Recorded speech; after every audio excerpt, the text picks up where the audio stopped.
Hey guys, good afternoon. So maglilinis tayo ng ref.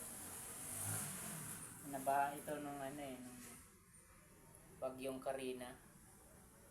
Ito, ayusin na natin. Tingnan natin kung may mga putik sa nito. Ayan.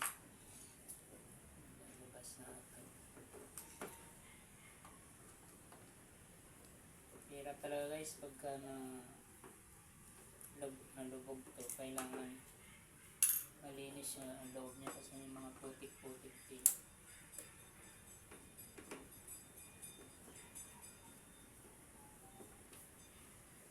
Ayan guys, yung tubig hanggang dito yan. Ayan, hanggang dito. Tubig. So talaga ito nalubog lahat. Subukan natin linisan kung kaya ba natin linisan.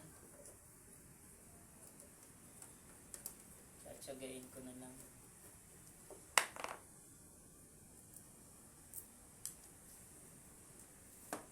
Ayan.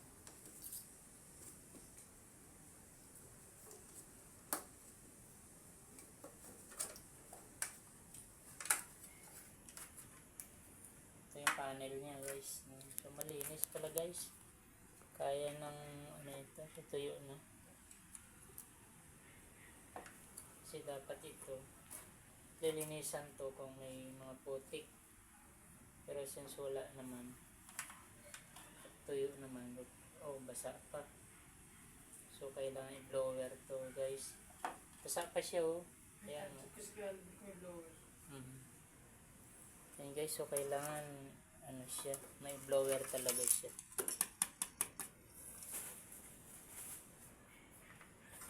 Kasi dapat ito walang walang ito yung tinatawag na panel board niya.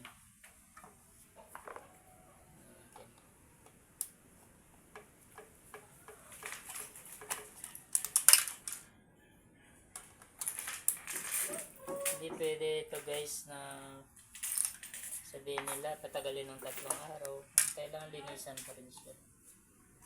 Kasi yung panel board niya may nag-stop na tubig. Ayan guys.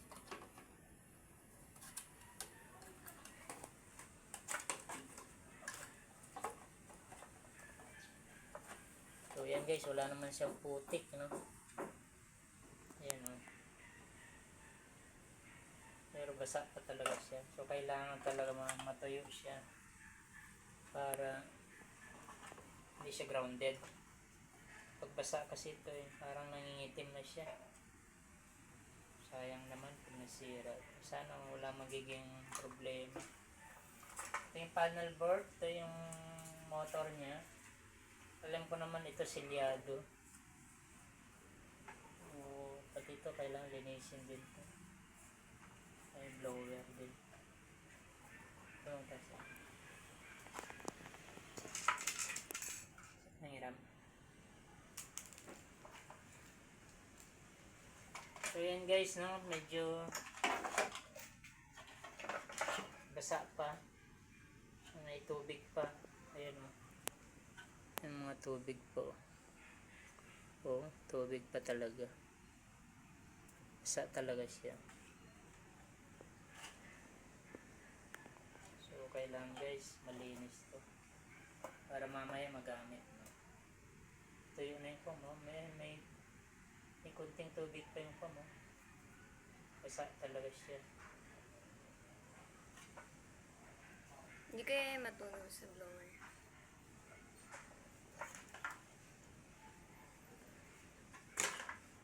Hindi naman.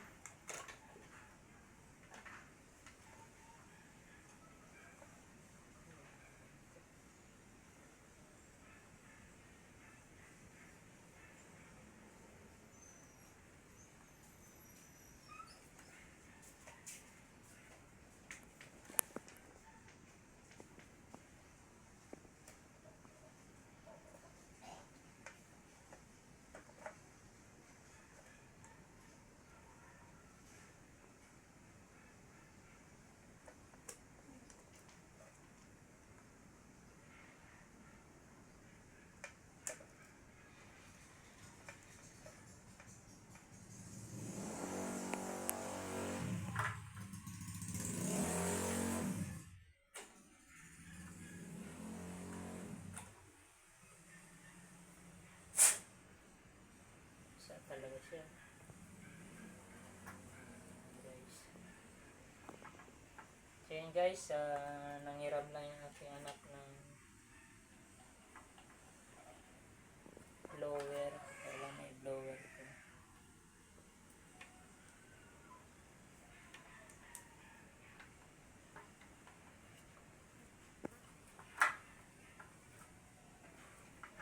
Tanggal.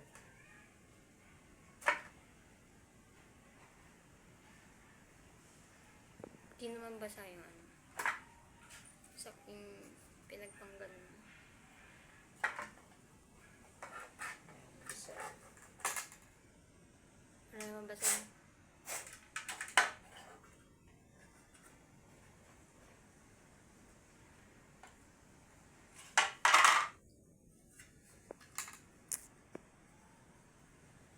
Kaya natuyo siya. Guys, tingnan yung tubig guys. Talagang pinasok talaga ng tubig. Ito ang pinaka-delikado yung capacitor niya. Ayan. Tapos yung pinaka-coil niya, transformer yung tawag dito. Controller, hindi ko alam kung ano patawag dito. Ang halaga guys, malinisan natin kasi basa pala talaga siya.